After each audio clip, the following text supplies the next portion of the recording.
Hello and welcome to Legislative Report with your state representative, Seth Grove. I'm Laurie Bull. Can Pennsylvania do a better job of assisting our young people in choosing the best educational options for the career that they're seeking? And how can state government partner with businesses and education to make sure we're training tomorrow's workforce for jobs that actually exist? These are just a couple questions we'll tackle today, and joining me now is State Representative Seth Grove of the 196th District in York County. Welcome to the program. Thanks for having me. Always great to be here. No problem. And today, again, we're going to talk about vocational technical education, both in the high school and also post-high school, I assume, too. For a long time, as we were growing up, the mindset was send your kids to college, go to college, get that four-year degree. And there's nothing wrong with that, and certainly there's a place for that. But where has that mindset gotten us to today? Yeah, right now there's some great job opportunities that don't require a four-year degree. Some require career and tech education at the high school level, some maybe 2 years, up to 2 years out of high school. And really the push towards a four-year degree has kind of alienated and moved people away from great family-sustaining jobs that have always been there. And it's been a focus on just four-year degrees, four-year degrees, four-year degrees. It's the only thing you can do to be successful in life. I often think about my father, who is a tool and die maker by trade. Wanted both his boys to wear a suit and tie, and that was the kind of pinnacle of success moving forward. When it wasn't the case, he provided. My mom didn't work. He provided family-sustaining income for us through his career. And, just looking at his career and how it changed over time, he started right out of the Navy as a tool and die maker at a Caterpillar tractor in York. Had to go back to school to learn algebra because they got new equipment that required more advanced math. And I think that's where businesses and education is kind of struggling with keeping up with the technology. I recently visited BAE. I've been there a few times. And they have a great picture of a before and after. They went through lean manufacturing process and revamped. It is so clean in there. You could probably eat off the floor. I don't know if I would or wouldn't, but it looks very, very clean, very organized. Everything's put to where it is, and it's robotics. It's welding.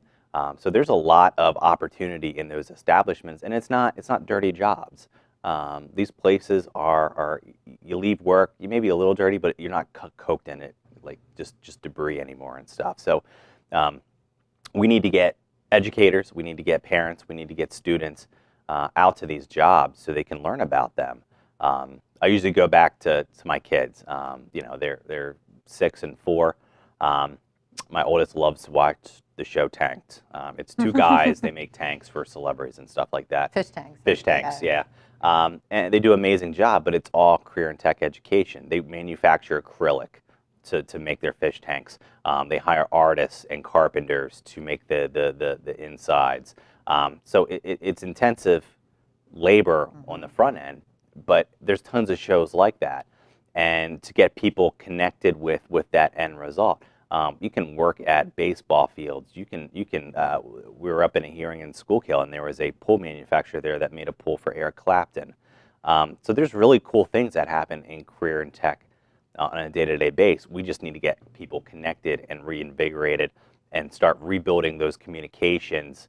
So parents and students understand that there are great opportunities outside of just getting a four-year degree. Parents, students, teachers, and guidance counselors, too. Absolutely. They're also key to this as well, that they're steering kids to important careers as well. And we need to better arm counselors with information. I was just looking on the high occupation jobs list that Pennsylvania has.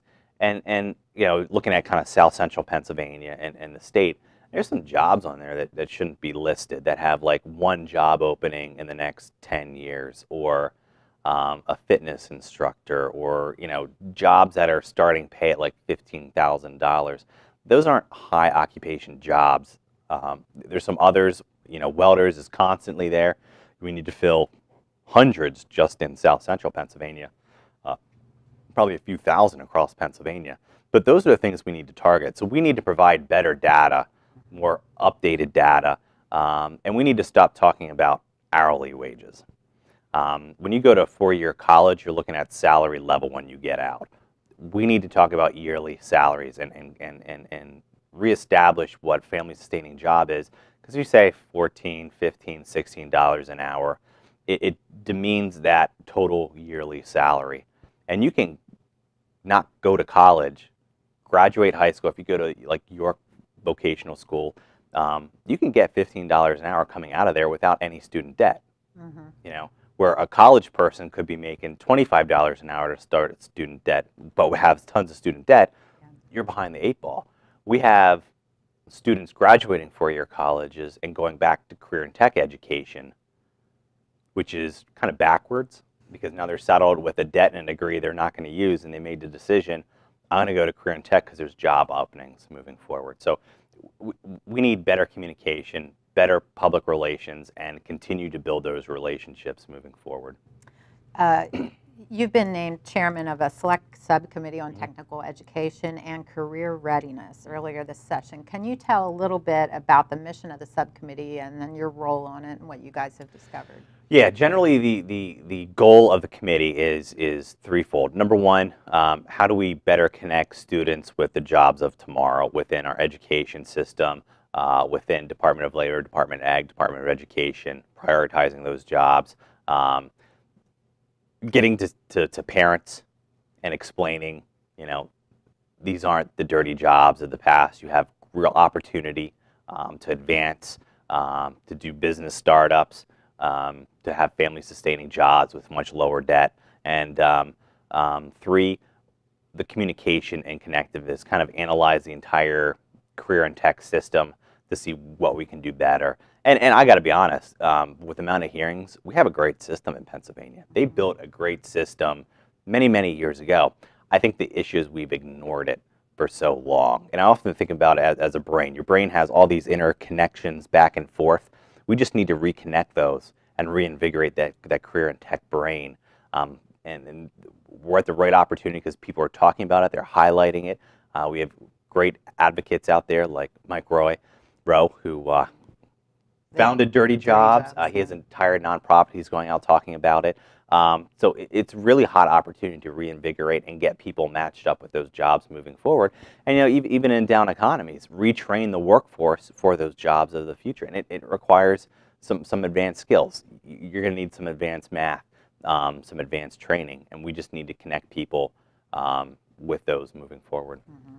What has the growth of the Marcellus Shale industry meant for jobs? Are there jobs out there that are going unfilled in that particular industry that need these tech type people with training in that area? Yeah, and pipeline development.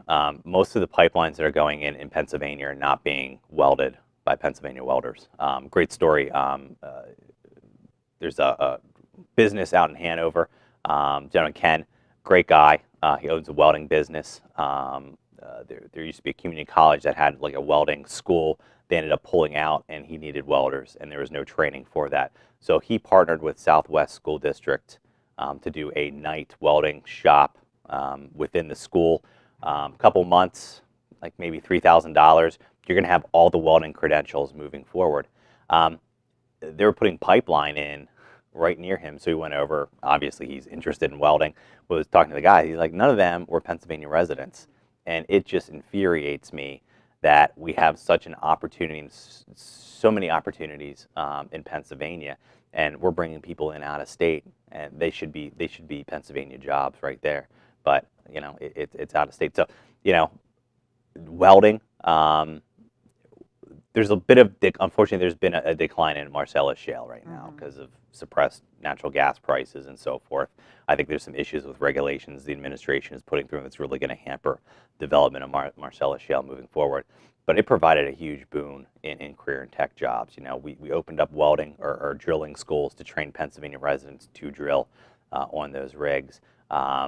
There's water supply, so it's ton. You need welders on those rigs to do the work. So there's huge opportunity within the career and tech education within those areas. And then traditionally they're economically depressed areas. They're rural. They're the old coal areas that have been hit hard over the years by the decline of coal mining. So it's a huge opportunity to reinnovate those down economic areas in Pennsylvania, start providing jobs, family sustaining jobs, really good jobs.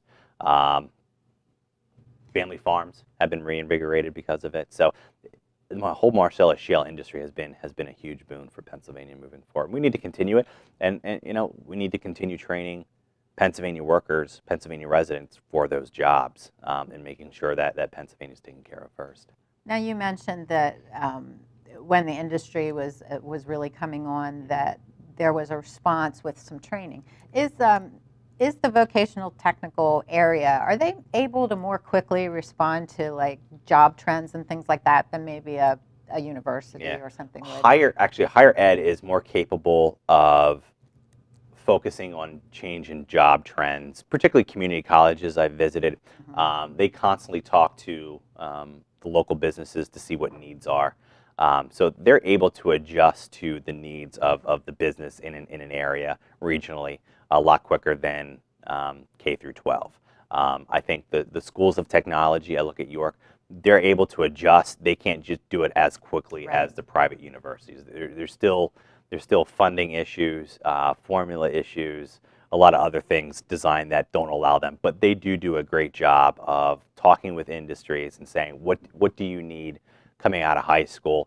They're partnering with community colleges, career and tech colleges all across Pennsylvania. So there's more network building, and we need to continue to incentivize that, because that's key in reinvigorating our career and tech education in Pennsylvania moving forward.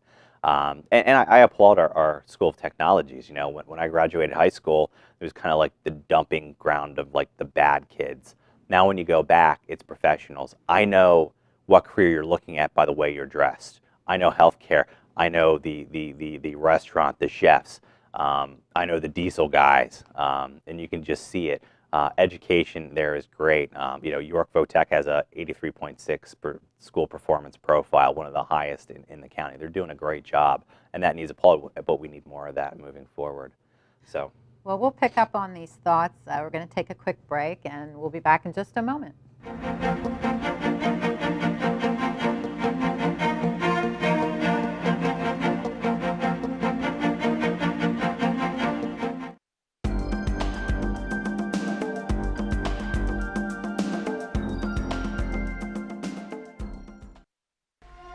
Did you know that there are 6 ornate bronze chandeliers hanging in the house chamber? The 4 large chandeliers are estimated to weigh 3 tons each. Yet these iron and brass fixtures painted in 18-karat gold manage to dangle effortlessly. It takes 168 light bulbs to light the large chandeliers and 84 light bulbs on each of the smaller chandeliers. As you can imagine, changing the light bulbs when they burn out is far from easy. Workers must build scaffolding in order to reach their 1,450 light bulbs. Today, special, long-life, low-wattage energy-saving bulbs are used to lessen the amount of times that the light bulbs will need to be replaced. Now you know.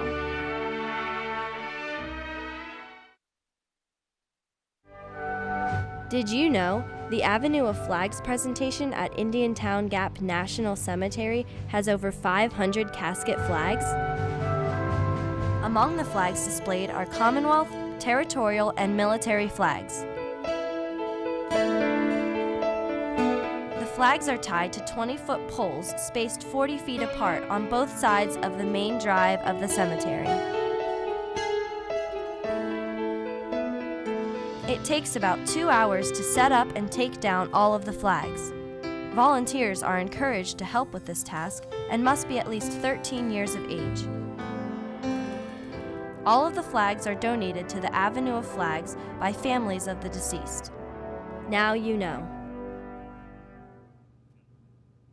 And welcome back to the program. I'm here with State Representative Seth Grove, and we're discussing vocational technical education and matching education with careers and jobs that are out there for folks and things that are available in Pennsylvania.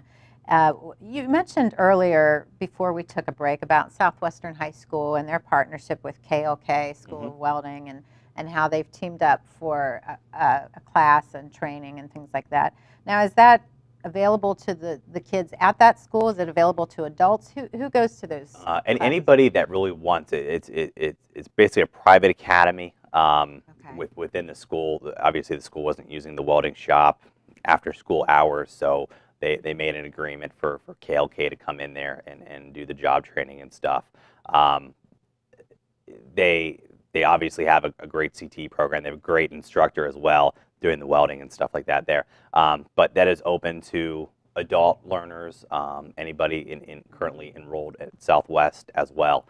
So it's a great opportunity for partner between business and education to provide needed services. You know, obviously KLK does welding, so they pull some students in as well for job training. They keep some students, but they travel all over the place after they get out of there, and it's a great opportunity to get all your welding certificates. They're top welders when they have all the certs they need to do whatever they want to in welding moving forward. Hanover partnered with Hanover School District partnered with a local business as well as Hanover to do similar things. So these partnerships are great. They're blossoming, they're blooming, and that's how you continue providing those job skills. It's just not, government is not going to solve, state government's not going to solve this. A lot of these solutions are going to be businesses and educators, you know, your economic development authorities, your manufacturers authorities, your chambers coming together and saying, this is the future needs of our area, and we need to focus in on this and match up these job opportunities with the education to make sure they're filled moving forward. A lot of businesses still have issues with the soft skills, showing them to work on time, those kind of things. What I do like, well, we did some tours out in the Pittsburgh area with some kind of for-profit career tech, your YTIs and so forth. They actually integrate those soft skills within their curriculum. Like they're training jobs, so the professors treat it as a job. You're going to show up on time. You're going to clean up your work area. And what's great is they have multiple ages in there. So we're talking with two young guys, older guy, he was former military, retired, got out, went back for job training. Their interaction is great because while the instructor can kind of push those students, that adult learner can kind of take them by the side and say, this is reality. This is what you're going to face in the job. You have to show up for time. You have to complete your work. You know, you are assigned tasks. Do it diligently. You know, it's about teamwork and stuff. So there's some real opportunities for not only adult learners but younger learners to learn from each other.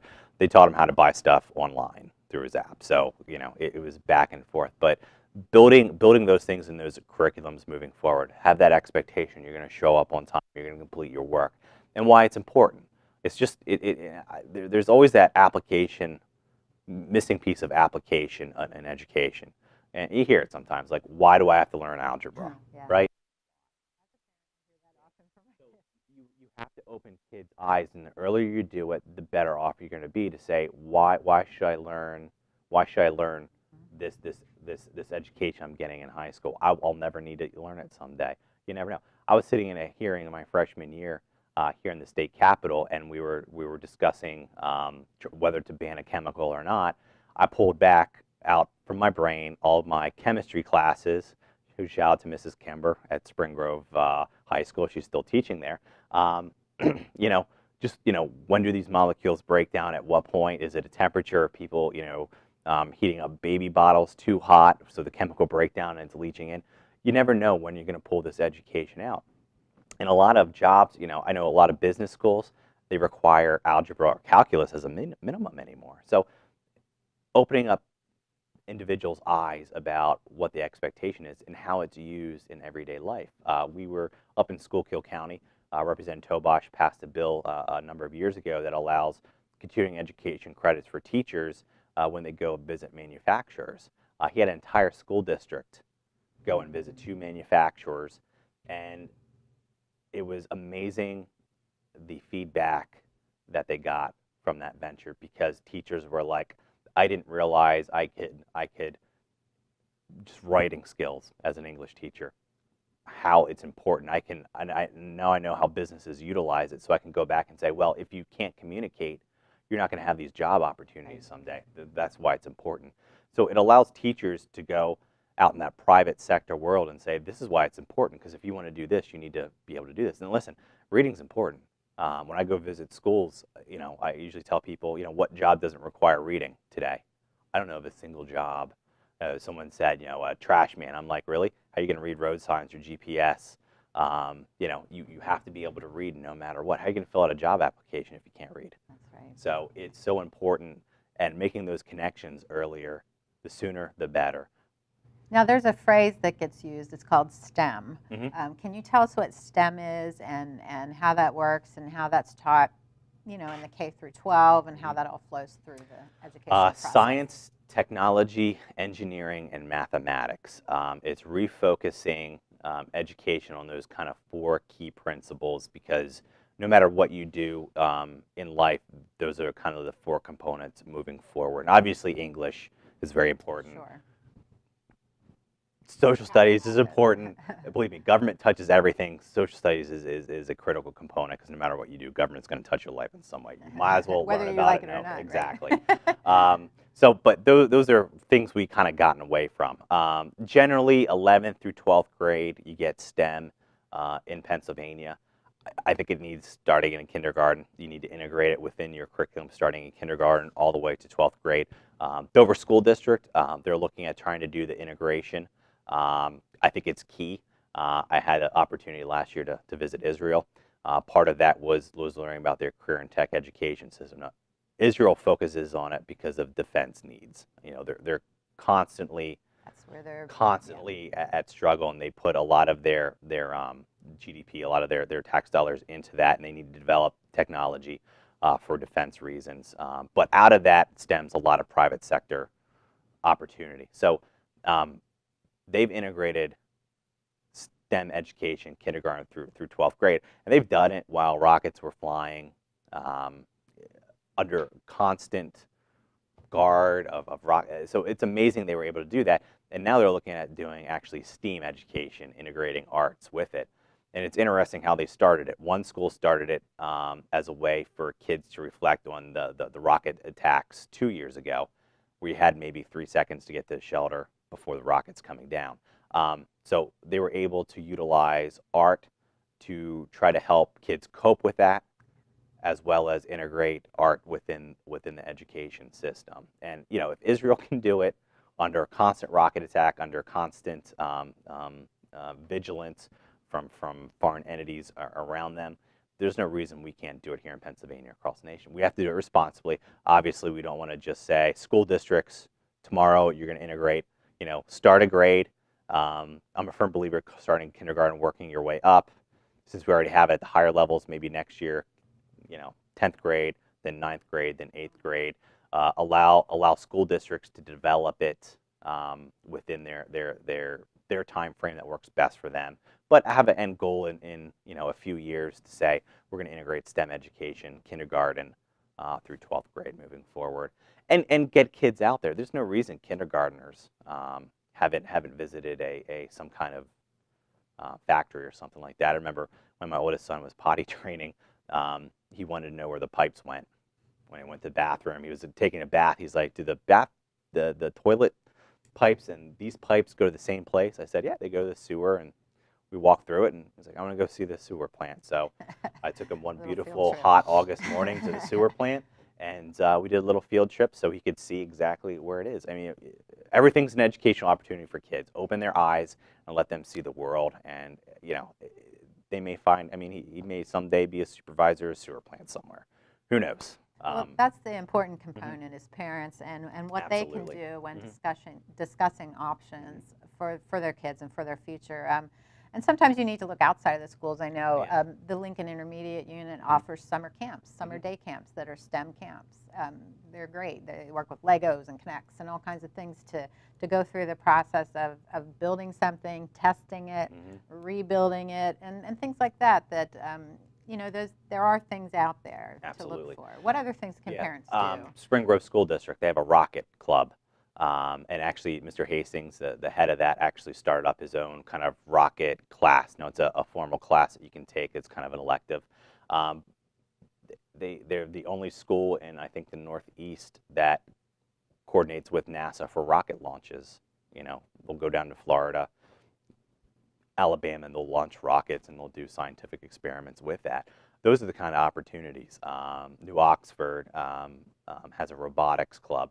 So getting kids involved in that, and it's fun stuff. It's education in a fun way that allows you to open doors to future jobs. Some of these kids are going to be engineers. Some of these kids are going to go to rocket school, be maybe astrophysicists or something like that. But it opens your eyes, and it's a fun way to integrate education with hands-on. I think that's really what kids are looking for today. They're asking, well, why do I need to learn this? And you need to show them how and why. And educators need to go educate themselves on how that's applied in real life. And I applaud educators for getting out there and learning that and open the door and open eyes to students moving forward. We need to absolutely do more of it. And I know school districts are crunched with testing and getting through their curriculum, but it is important to get kids out there and show them the real world and opportunities that they may not be aware of. Whether you go on a tour or bring speakers in, I think we have a real opportunity to redo how we're doing things, make it better, make it more effective. And obviously, 4-year degrees, we want doctors, we want attorneys, go get your MBA. All that stuff is great too, but we can't miss this segment, and we can't allow it to be pushed to the side anymore. We need to really focus and continue that focus from here on out. We have just about 1 minute to go. In closing, can you just sum up what you would like the subcommittee to accomplish as you do work with your colleagues? Yeah. Number one, hopefully we can devise policies that allow career and tech to flourish in Pennsylvania, rebuild those connections and communications, and start an earlier focus on career and tech education within our K through 12 system, whether you're cyber charter school, traditional public school, homeschool, however that is, to make sure that we don't ever go back to ignoring career and tech education, because it's an important piece of the pie, and there's some great jobs out there for kids. Thank you so much. This is an important topic, and I appreciate your insight on it. Thanks a lot. Thank you. And that's all the time we have for today's program. If you need assistance with any state government matter, feel free to contact Representative Grove at his local office or through his website. And you can also find him on Facebook and Twitter. His contact information will be shown in just a moment. Thanks for watching Legislative Report.